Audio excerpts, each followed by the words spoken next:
أعوذ بالله من الشيطان الرجيم. بسم الله الرحمن الرحيم.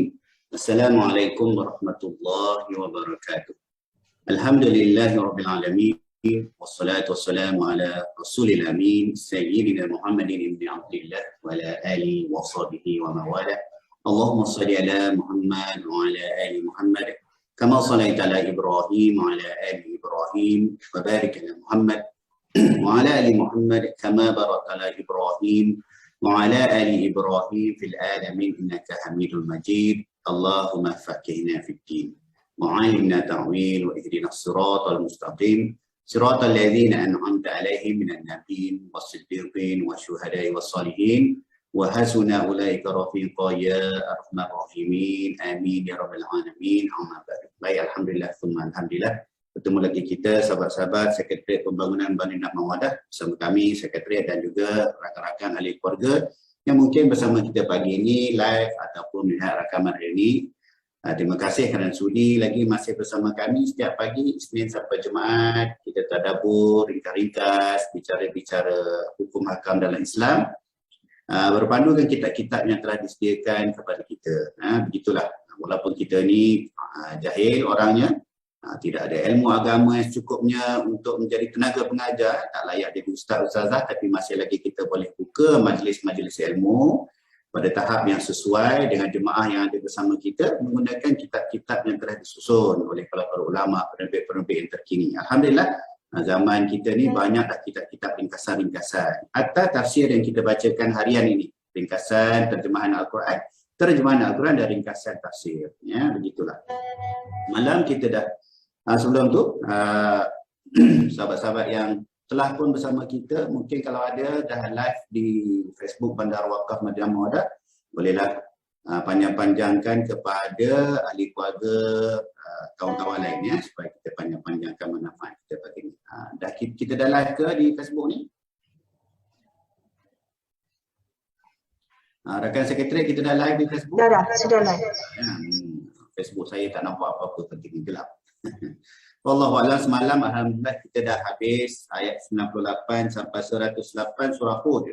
Saya nak sambung sikit kepada surah ayat 108 tu.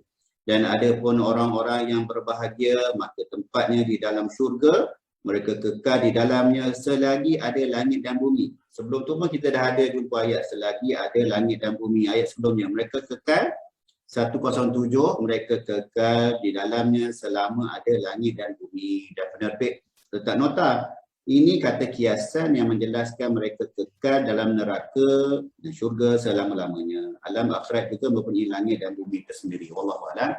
Dan sikit lagi hari ini daripada sebelum kita mula ayat 109, kita tengok apa maksud kekal selama-lamanya. Ya. Tengok Allah SWT mententeramkan orang yang nak masuk syurga tu, mengatakan kurnia yang tidak putus-putus. Kurnia yang tak putus. Mana kiamat ni, Rasulullah SAW kata kiamat ni ada dua. Satu, kiamat masa kita mati. Itu pun dah kira kiamat dah. Sebab teruknya kita nak mati ni kan. Nauzubillah, minta kita tidak diazabkan untuk mati. Tetapi kalaupun orang yang benar-benar beriman dan bertakwa kepada Allah, yang memang dah dijalurkan untuk mendapat nikmat di dalam alam barzakh dan seterusnya, dimudahkan di pada mahsyar, timbangan, sirat dan sebagainya, dan nampak dah laluan tu ke syurga. Orang macam tu pun insya-Allah kita pun akan mendapat siksaan kubur juga. Sekurang-kurangnya dalam bentuk hempitan kubur. Tetapi nauzubillah, orang musyrik, orang munafik atau orang yang beriman tetapi banyak dia kufur kepada Allah, dia kalau dilorongkan ke neraka masa mati tu pun dah susah. Tu Rasulullah kata kiamat ni ada dua, satu masa kematian itu sendiri. Tu kiamat. Bab pertama. Bab kedua kiamat yang betul lah. Kiamat betul memanglah kita baca tu huru-hara apa semua ya. Wallahualam. Jadi Allah bagi ketenangan, ketenangan bahawa kita akan berada di syurga selama-lamanya. Sebuah hadis sahih daripada kitab hadis Imam Bukhari, Imam Muslim, diberikan tamsilan berkenaan dengan kematian tu. Pertama kali saya jumpa ni, kematian didatangkan dalam bentuk kambing yang indah rupanya. Allah tafsirkan begitu. Kematian tu didatangkan dengan bentuk kambing yang indah rupanya. Ini untuk orang yang mudah lah, ya, insya-Allah. Ya. Kemudian ia disembelih di antara syurga dan neraka. Kemudian dikatakan, wahai ahli syurga. Untuk kita lah. Kekallah tidak ada kematian lagi. Dan wahai ahli neraka, kekallah tidak ada kematian. Ini nak mengatakan apa maksud selagi ada Allahumma salli ala Muhammad. Selagi ada langit dan bumi. Itu tamsilan saja, ya. Maksudnya di akhirat tak ada lagi dah. Langit dan bumi kan makhluk yang tidak kekal, tapi bila bab akhirat, kalaulah ada langit dan bumi di syurga di besok, benda itu kekal selama-lamanya. Kita tengok sebuah lagi hadis juga dan kitab Sahih Imam Bukhari, Imam Muslim, maka dikatakan, wahai ahli syurga, sesungguhnya kamu akan hidup dan tidak akan mati selama-lamanya dan kamu akan selalu muda. Sebab tu Rasulullah SAW pernah berlawak dengan seorang tua kan. Tak ada orang tua dalam syurga kan, makcik tu. Jadi memang kamu akan selalu muda dan tidak akan tua selama-lamanya. Dan kamu akan sihat dan tidak sakit selama-lamanya. Dan kamu akan merasai ataupun menikmati dan tidak akan merasa kesulitan selama-lamanya. Itulah dia nikmat di dalam syurga. Jadi kita doalah, semoga kita menjadi ahli syurga. Tapi dalam bab doa nak jadi ahli syurga ni, sebuah hadis riwayat Sa'ad bin Abi Waqqas, ya, sahabat Rasulullah SAW, ya, orang kanan dia. Dia meninggal lama, ya, tahun 50 lebih hijrah, 55 macam tu. Dia dengan anak dia, saya lupa nama anak. Hadis ni daripada mereka berdua lah. Semoga Allah SWT meridai mereka berdua, ya, Sa'ad bin Abi Waqqas dan anak dia. Anak dia baca doa. Ringkasanlah dalam doa anak dia tu. Dan dengan doa ni Sa'ad bin Abi Waqqas ditegur anak dia, cara berdoa. Dalam doa ni anak dia minta syurga. Ya Allah, ya Tuanku. Ini bukan lafaz hadis, ya, saya menceritakan saja. Yang berkuanglah yang minta, ya Allah Tuanku, aku nak masuk syurga. Tapi dia detailkan syurga yang dia nak tu. Kaza wa kaza, kaza wa kaza. Begini. Mungkin dia minta, ya Allah Tuanku, aku nak minta syurga Firdaus. Ya Allah Tuanku, aku nak minta syurga bersama Rasulullah SAW. Boleh dia minta, ya. Tapi anak dia detailkan lagi. Aku dalam syurga ni, umpama je lah. Sebab dalam hadis tu dia hanya mengatakan begini dan begini, ya. Kaza wa kaza. Mungkin dia kata, aku nak syurga yang ada mengalir air begini. Aku nak bidadari sebanyak macam ni. Aku nak nikmat begini. Aku tak nak sakit. Aku tak nak tua. Aku tak nak ni. Aku ada macam tu. Dan dia doa juga, ya Allah, aku jauhkan aku daripada azab api neraka. Aku tak nak dilingkari oleh rantai besi panas. Dia detailkan. Maka ditegur oleh ayahnya, ya bunaya, wahai anak. Dia kata, pernah dengar pada masa Rasulullah SAW dulu, pernah bersabda, dia kata, akan tiba satu kaum yang bila dia berdoa, dia rulu. Dia lebih sangat dalam berdoa dia.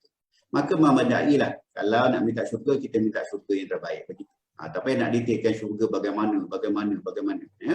Tapi nak detailkan, Allah Maha mengetahui lah apa yang terbaik buat kita, ya. Itu bab minta syurga lah sikit, ya. Wallahu a'lam. InsyaAllah hari ini kita sambung lagi ayat 109 dan 117 dan kita akan jumpalah antara dalil awal-awal lah berkenaan dengan kefarduan solat. Tapi kefarduan solat ni dalil daripada ayat 114 tu. Nanti ulama bincangkan masa bila turun. Adakah selepas Rasulullah SAW Isra' Mi'raj mendapat wahyu untuk solat atau sebelum. Nanti kita tengok apa pandangan ahli tafsir, ya, seperti dibawa dalam Ibnu Katsir. Wallahu a'lam. Silakan adik baca, mulalah membaca, ya, insya-Allah.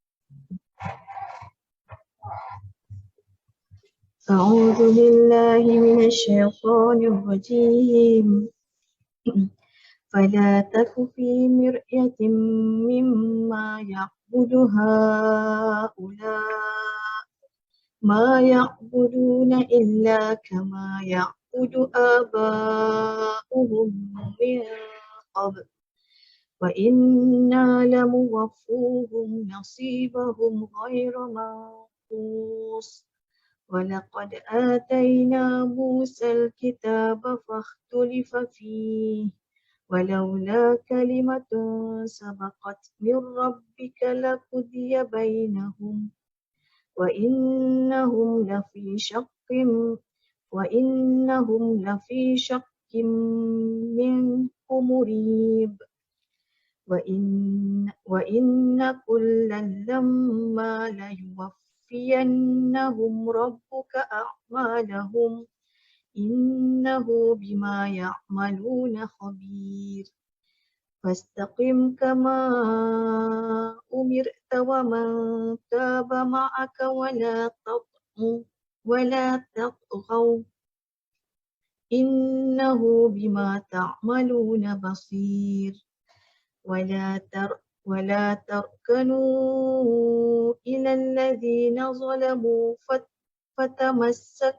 فتمسكم النار وما لكم من دون الله من أولياء ثم لا تنصرون وأقم الصلاة طرفي النهار وزلفا من الليل إن الحسنات يذهبن السيئات ذلك ذكرى للذاكرين واصبر فإن الله لا يضيع أجر المحسنين فلولا كان من القرون من قبلكم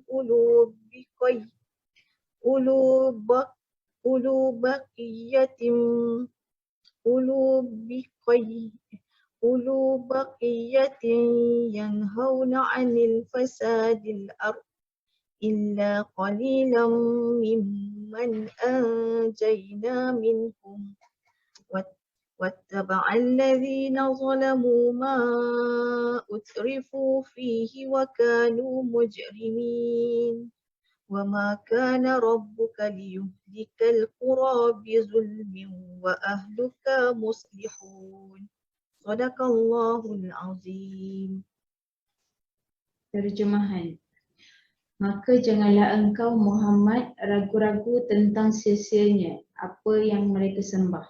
Mereka menyembah sebagaimana nenek moyang mereka dahulu menyembah. Dan jika tiada ketetapan yang terdahulu daripada Tuhanmu, nescaya telah dilaksanakan hukuman di antara mereka. Sekiranya tiada ketetapan penundaan azab terhadap mereka sampai hari kiamat, tentulah mereka dibinasakan pada waktu itu juga. Sesungguhnya mereka orang kafir Mekah benar-benar dalam kebimbangan dan keraguan terhadapnya Al-Quran. Dan sesungguhnya kepada masing-masing yang berselisih itu, pasti Tuhanmu akan memberi balasan sempurna atas perbuatan mereka. Sesungguhnya Dia Maha teliti apa yang mereka lakukan. Maka tetaplah engkau Muhammad di jalan yang benar, sebagaimana yang telah diperintahkan kepadamu dan juga orang-orang yang bertaubat bersamamu. Dan janganlah kamu melampaui batas. Sesungguhnya Dia Maha melihat apa yang kamu lakukan. Dan janganlah kamu cenderung kepada orang yang zalim, yang menyebabkan kamu disentuh oleh api neraka. Sedangkan kamu tidak mempunyai seorang penolong pun selain daripada Allah. Kelak kamu tidak akan diberi pertolongan. Dan dirikanlah solat pada dua bahagian siang, pagi dan petang, dan pada bahagian permulaan malam. Sesungguhnya perbuatan-perbuatan baik itu menghapuskan amalan-amalan yang buruk. Itulah peringatan bagi orang-orang yang selalu mengingati Allah. Dan bersabarlah kerana sesungguhnya Allah tidak mensia-siakan pahala orang yang berbuat kebaikan. Maka mengapa tiada antara umat sebelum kamu orang-orang yang mempunyai keutamaan dan melarang melakukan kerosakan di muka bumi, kecuali sebahagian kecil di antara orang yang telah kami selamatkan. Dan orang yang zalim hanya mementingkan kenikmatan dan kemewahan. Dan mereka adalah orang-orang yang berdosa. Dan Tuhanmu tidak akan membinasakan negeri-negeri secara zalim selagi penduduknya adalah orang-orang yang melakukan kebaikan. Tafsir Jalalain. Wa aqimus solata tatarafa finnahar, dan dirikanlah solat pada pagi dan petang. Yang dimaksudkan adalah solat subuh, zuhur dan asar. Wa zulafa.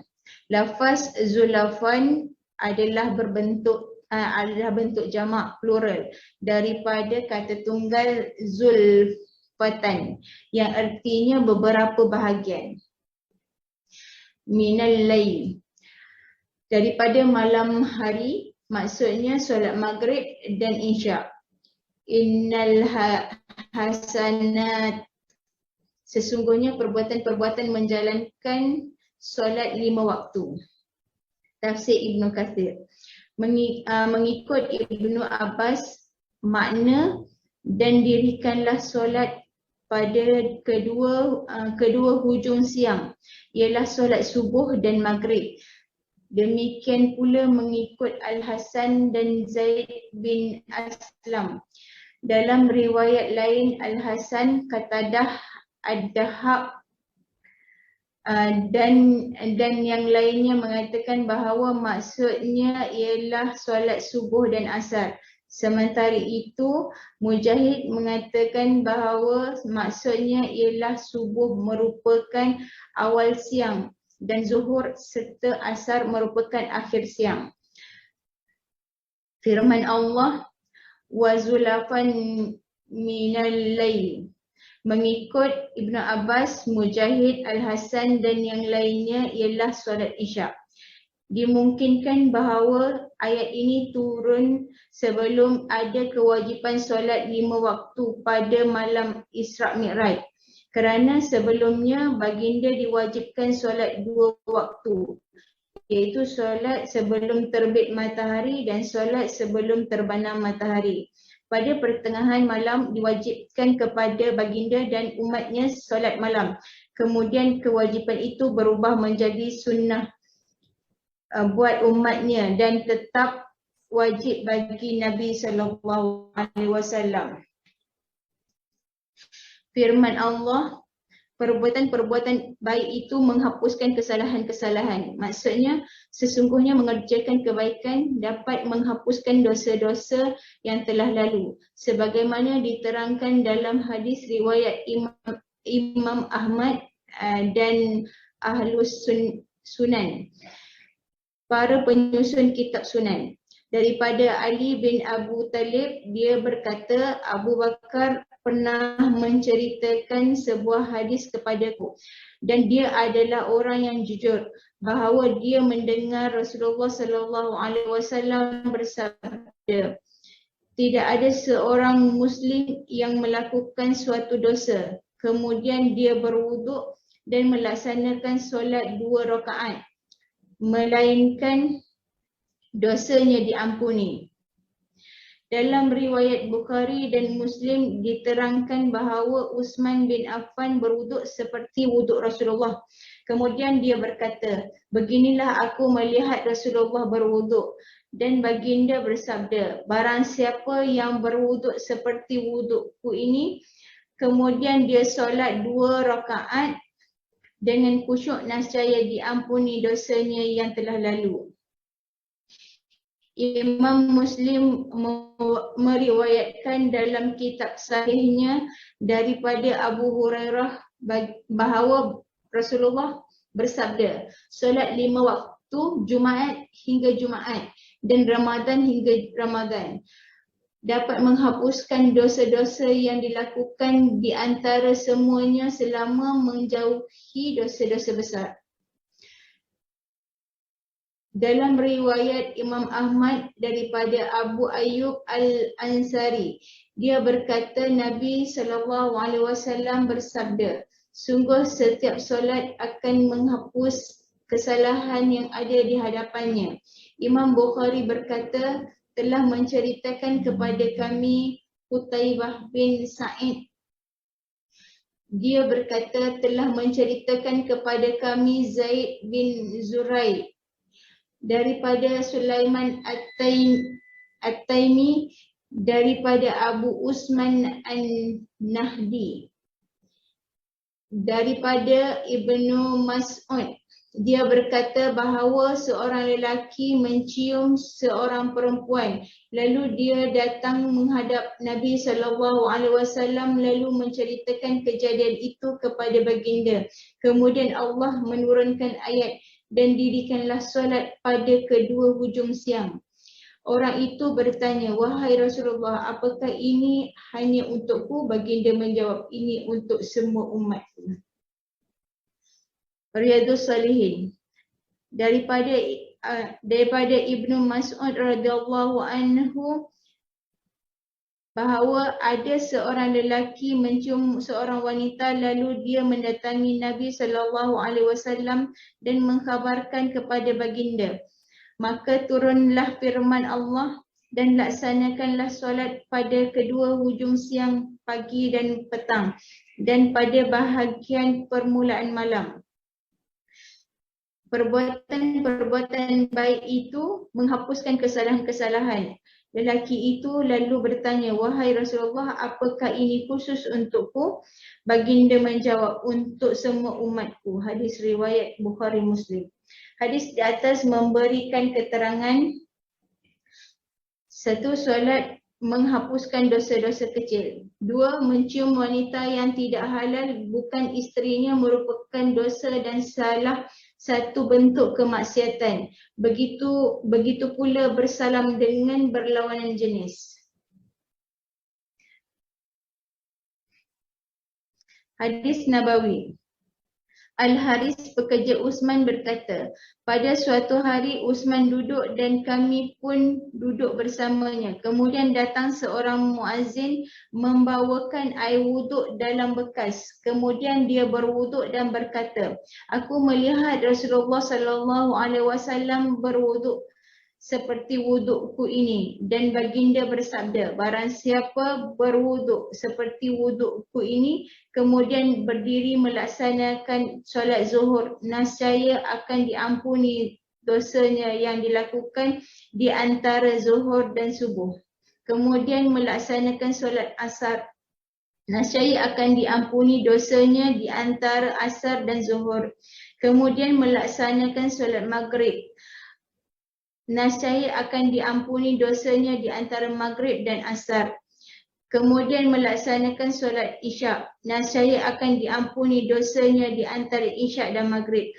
Barangkali dia berjaga pada waktu malamnya, jika dia bangun dan berwuduk kemudian melaksanakan solat subuh, nescaya akan diampuni dosanya di antara subuh dan solat isyak.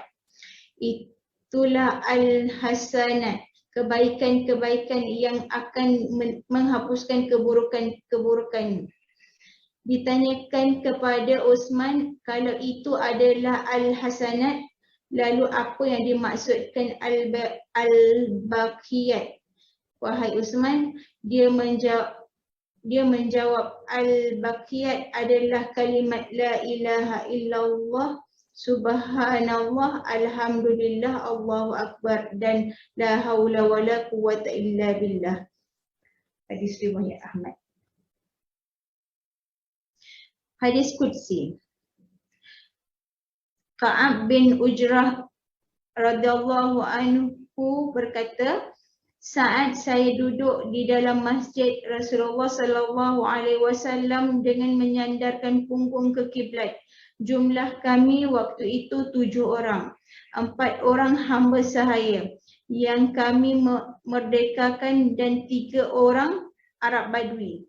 Tiba-tiba Rasulullah keluar untuk menunaikan solat zuhur. Baginda berhenti di hadapan kami sambil bertanya, apa tujuan kamu duduk-duduk di sini? Kami menjawab, wahai Rasulullah, kami sedang menunggu solat.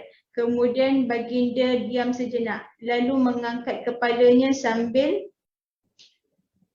kembali bertanya, apakah kamu tahu apa yang difirmankan oleh Rabbmu? Kami menjawab, Allah dan Rasulnya lebih tahu. Baginda bersabda, sesungguhnya Rabbmu berfirman, barang siapa menunaikan solat pada waktunya, kemudian dia memeliharanya dan tidak melalaikannya kerana meremehkan haknya, maka dia mempunyai janji yang pasti aku penuhi, iaitu aku akan memasukkan ke dalam syurga. Dan barang siapa yang solat tidak pada waktunya dan tidak pula menjaganya serta melalaikan kerana meremehkan haknya, maka dia tidak memiliki perjanjian itu. Jika mahu, maka aku akan menyaksanya, dan jika mahu, maka aku akan mengampunkannya.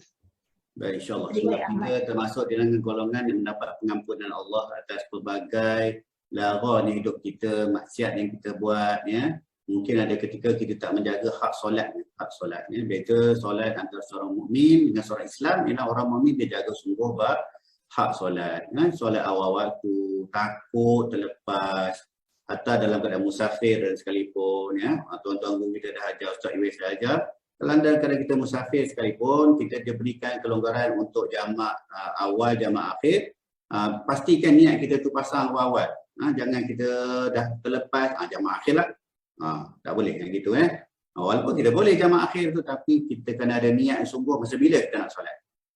Masa bila kita nak solat. Ada kala kita tangguhkan sikit solat. Kita tak mampu nak solat awal waktu. Azan awal waktu ni apa? Azan, solat sunat dan solat fardu berjemaah. Itu solat awal waktu.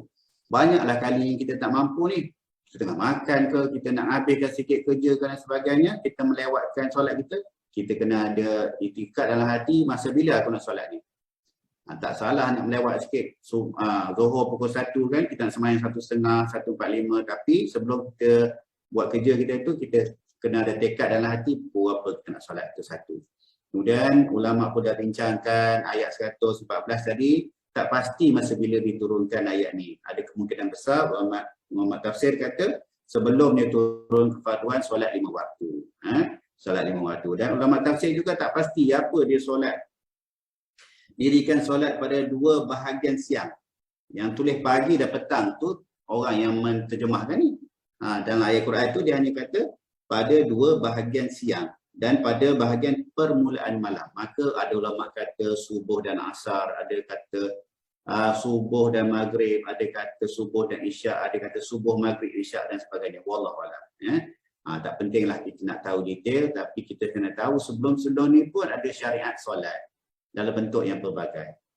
Dalam tafsir ni dinyatakan bahawa bagi Rasulullah SAW satu solat yang amat penting yang bagi Rasulullah jadi wajib, bagi kita jadi sangat penting, iaitu solat malam. Witir tu dah wajib lah. Solat malam bagi Rasulullah ni macam wajib lah. Jadi pada kita pun usahalah, kalau tak boleh tiap-tiap malam, biarlah kita ni jadi orang yang istiqamah berusaha. Ingat, banyak sangat amalan ni kita tak boleh nak istiqamah lagi. Kita belum mampu nak istiqamah. Bukannya tak boleh. Macam-macam alasan kita ni tak nak istiqamah. Tapi banyak sangat amalan ni kita tak mampu lagi nak istiqamah. Tetapi biarlah kita jadi orang yang istiqamah dalam berusaha untuk istiqamah. Nak solat tahajud tiap-tiap malam memang tuntutan yang sangat penting. Tiap-tiap malam, tapi adalah terlepasnya. Bangun-bangun dah azan, bangun-bangun dah 6.30, bangun-bangun dah pukul 6. Sekarang ni subuh pun awal, dekat 5.50 je dah subuh. Jadi siapa yang biasa bangun pukul 4.30, 4.45, insya-Allah boleh maintain. Siapa biasa bangun pukul 5, terlepaslah subuh. Terlepaslah, terlambatlah nak pergi masjid, tak lepaslah nak buat tahajud, witir, hujung malam. Biarlah kita istiqamah dalam berusaha. Dan banyaklah fadilat yang telah dibacakan oleh Nick tadi, hadis-hadis berkenaan dengan kepentingan solat. Itu kita dah ulang kaji je lah, Satu lagi hadis yang nak baca, 2 je hadis yang ini. Satu daripada kitab Sahih Bukhari Muslim. Daripada Abu Hurairah, daripada Rasulullah SAW, bahawasanya beliau bersabda, Rasulullah tanya pada sahabat. Ini antara pedagogi pengajaran Rasulullah pada sahabat. Rasulullah selalu bertanya, bagaimana pendapat kalian jika di pintu salah seorang di antara kalian ada sungai yang banyak airnya, Dia mandi di dalamnya setiap hari 5 kali, apakah kotorannya masih ada lagi tersisa? Kita semua dah biasa dengan hadis ni kan. Sahabat jawab, tidak wahai Rasulullah. Rasulullah SAW bersabda begitu juga solat 5 waktu. Allah akan menghapuskan dosa-dosa dan kesalahan-kesalahan dengannya.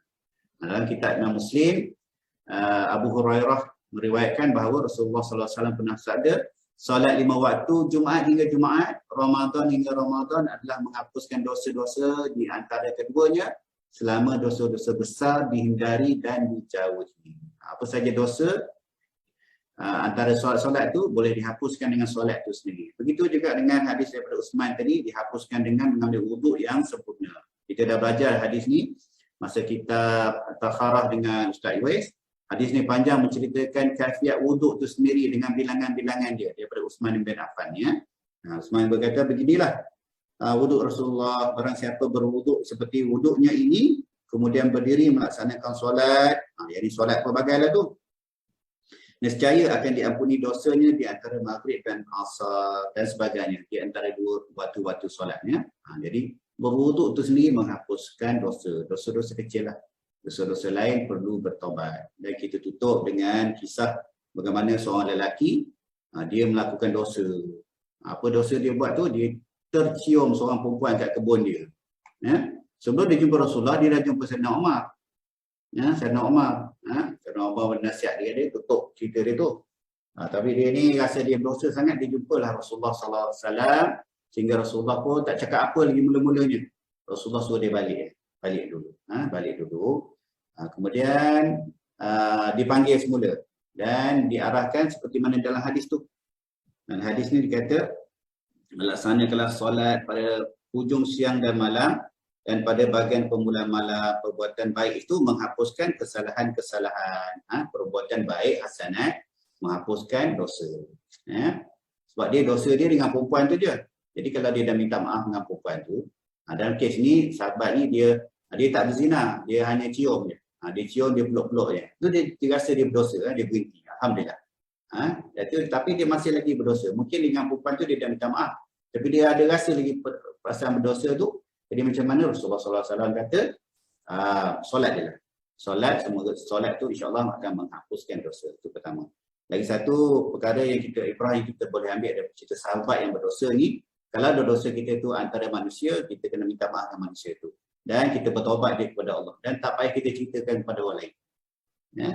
Tak perlu kita ceritakan kepada orang lain. Atau kalau kita ada dosa-dosa lampau, janganlah kita bercerita pula berkenaan dengan dosa-dosa lampau tu kepada sahabat-sahabat kita. Apatah lagi cerita dengan bangga. Aku dulu buat minara, aku dulu isak dadah, tak payah. Simpan. Simpan. Wallahualam. InsyaAllah besok kita ambil lagi konspirasi saudara-saudara Yusuf. Semalam dah cuit sikit bab Nabi Musa, Fir'aun, sikit-sikit dah mula dah. Besok surah Yusuf, Masya Allah.